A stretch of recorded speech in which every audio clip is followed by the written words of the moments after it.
Em meio à pandemia da Covid-19, a diretoria da GB Seção Porto Alegre, gestão 2019-2021, convidou autores e autoras de artigos publicados no Boletim Gaúcho de Geografia para apresentar em outro formato um artigo indicado pelos editores. A ideia é que o autor ou a autora apresente, além de uma síntese do conteúdo do artigo, o contexto da produção e o grau de intersecção daqueles conteúdos com os autores que ele dialoga ou dialogava. E, se for o caso, sugere-se também uma atualização dos assuntos tratados no artigo à luz dos tempos atuais. Por vezes, o autor ou autora escreveu um artigo há anos, e é um tema que já não trabalha mais. Nesse caso, a experiência do vídeo é uma oportunidade de revisitar aqueles conteúdos. Em outras situações, trata-se ainda de um assunto caro ao autor ou autora, e ele ou ela tem insights, novas leituras e novos elementos. É, portanto, uma oportunidade de atualizar os debates em torno daquele assunto ou temática.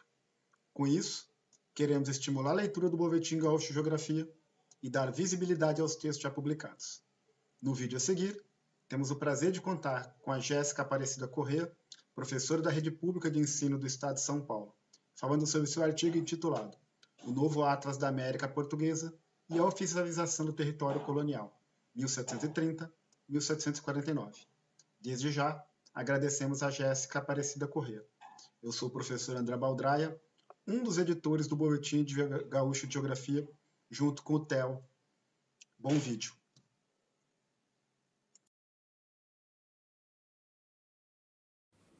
Texto publicado no Boletim Gaúcho de Geografia, em 2016, o Novo Atlas da América Portuguesa e a Oficialização do Território Colonial, que tem um recorte de 1730 a 1748, é parte do resultado que pudemos divulgar, né, da nossa iniciação científica. Naquele momento, tínhamos, né, o apoio da FAPESP nesse trabalho, e para divulgar e compartilhar esse material, submetemos então, naquele contexto, o nosso texto, né, para o Boletim Gaúcho. Tivemos a alegria de que ele fosse publicado e divulgado. É importante dizer que esse material ele é um pontapé importante para quem tem interesse, tem vontade, né, se reconhece nos estudos de formação territorial do Brasil, né?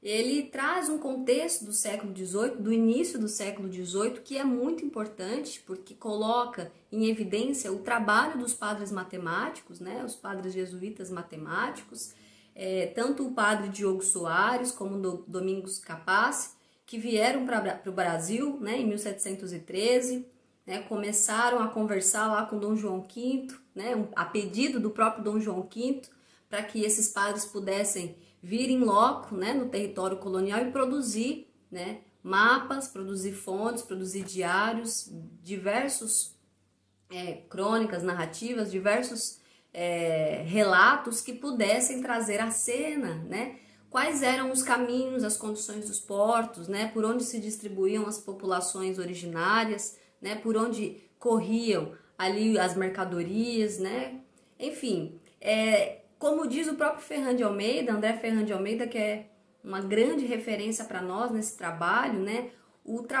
a produção cartográfica dos padres matemáticos, né, no início do século XVIII, foi, em realidade, uma estratégia geopolítica da coroa portuguesa, né, para garantir seus territórios coloniais sul-americanos, né, e também precisava, para ser garantido esse território, precisava então que essa dimensão territorial e esses demais detalhes das suas condições, né, fluviais, terrestres, climáticas, enfim, suas riquezas, a fauna e a flora, todos esses elementos fossem descritos com maior grau de precisão, né, com maior grau de detalhe, né, alguns detalhes e precisões daquela época. Bom, é importante destacar, como a gente pontua, né, nessa publicação, que esses materiais foram, em realidade, aqueles que puderam trazer à cena um recorte, trazer uma expressão imagética do que é, oficialmente, os territórios portugueses na colônia sul-americana.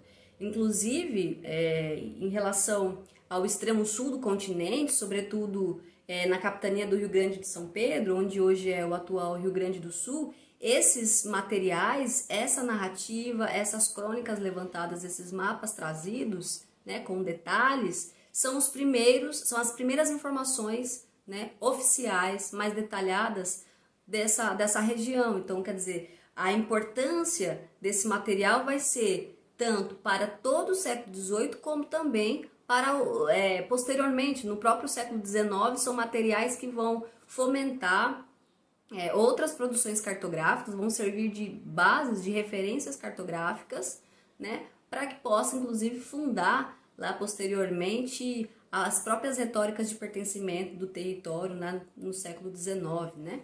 Bem, a gente traz algumas problemáticas típicas dos estudos da cartografia do século XVIII, como, por exemplo, o mito da Ilha Brasil, né, onde nos apoiamos na historiadora Iris Cantor, que traz sempre sua contribuição fundamental nessa problemática, né, nos estudos da cartografia, né, da formação também desses técnicos e desses agentes, né. A Companhia de Jesus era um grande centro irradiador de intelectuais que promoviam, né, o que tinha de mais refinado na época de conhecimento, né?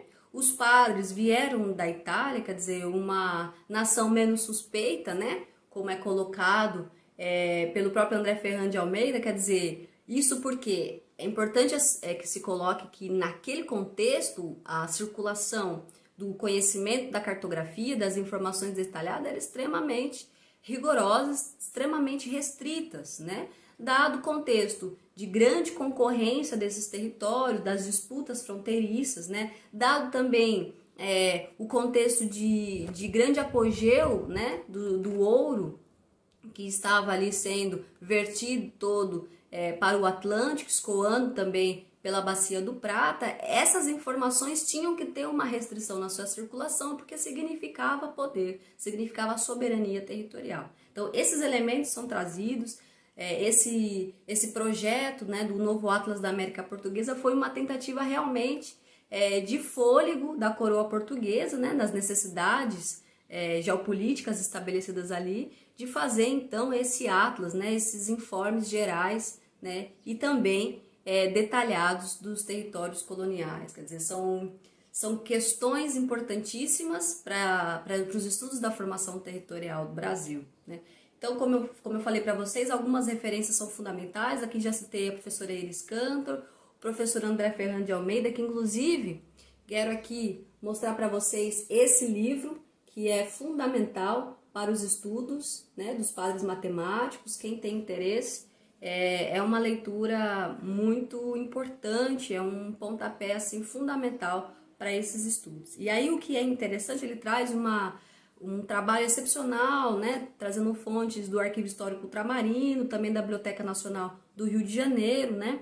E aí eu vou dar um exemplo para vocês dos mapas que vocês vão poder estar conferindo no nosso artigo. Esse de cima são os mapas produzidos pelos padres que reproduziam os rios e córregos nos interiores de Minas Gerais, por onde circulavam os diamantes no ano de 1731.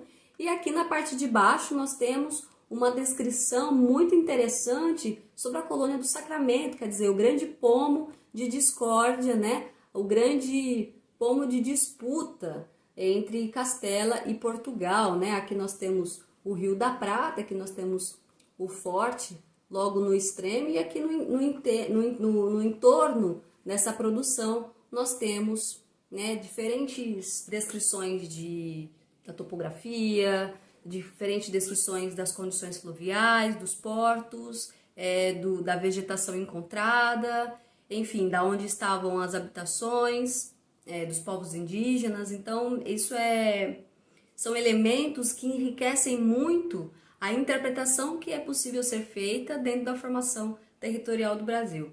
Esse artigo, como resultado, né, da minha iniciação científica, que eu fiz na Unesp de Rio Claro, ele foi um pontapé também muito importante para os meus estudos futuros, que agora desenvolvo na Universidade de São Paulo, também estudando o século XVIII, mas com um recorte um pouco mais abrangente, dentro do que é, o que foi as disputas fronteiriças do Tratado de Madrid, do Tratado de Santo Ildefonso, mas com foco nas lutas e resistências Guarani, né, dos 7 povos das missões. Então, entender os desdobramentos da importância da cartografia dos padres matemáticos nas disputas posteriores que ocorreram em meados do século XVIII é essencial para quem, então, tem interesse de se aprofundar nessas leituras. Bom, além, então, do professor André Ferran de Almeida, da professora Iris Cantor, o professor João Carlos Garcia também é uma referência essencial que vem nos dando apoio fundamental nisso, professor também Manuel Fernandes de Souza Neto, professor Paulo Godoy, que também discute problemáticas teóricas e metodológicas dentro da geografia histórica, então são todos muito importantes para tudo isso, e sem dúvida também o professor Antônio Carlos Robert de Moraes, que traz aí toda a discussão da formação territorial do Brasil. Então esse material, né, que estou aí estendendo um convite para que todos possam estar conferindo, apreciando no Boletim Gaúcho de Geografia, ele vem um pouco com esse chamado para que a gente possa despertar esses estudos da formação territorial do Brasil, resgatar essas fontes cartográficas, né?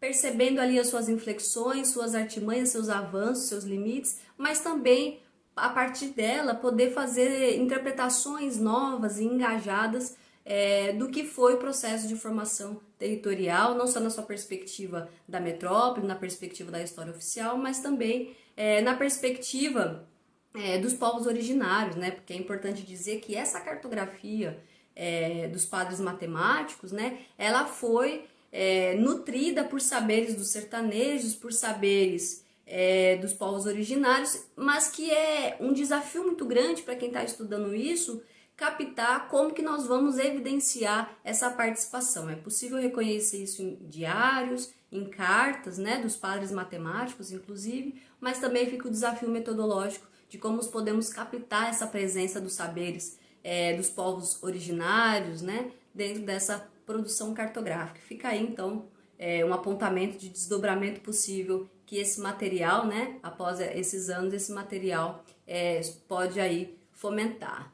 Bom, quero então, por final, fazer um chamado aqui do ponto de vista metodológico para poder colocarmos a cena de que esses trabalhos dos padres matemáticos, eles foram inaugurais para aquilo que podemos chamar de tomada de consciência territorial da metrópole sobre a sua colônia.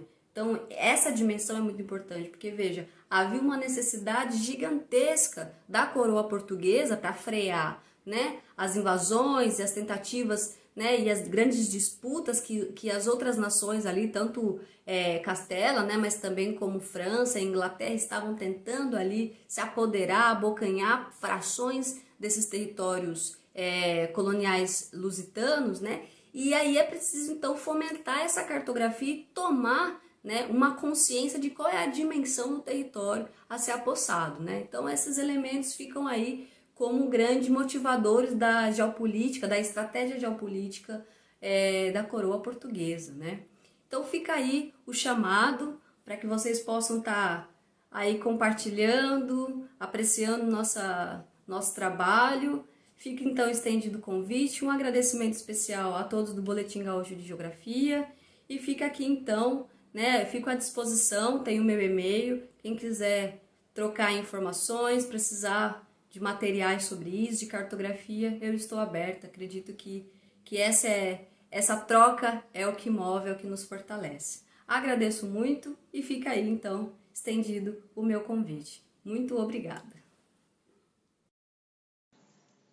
O Boletim Gaúcho de Geografia é publicado pela Associação dos Geógrafos Brasileiros e pode ser acessado pelo endereço www.ser.ufrgs.br/bgg.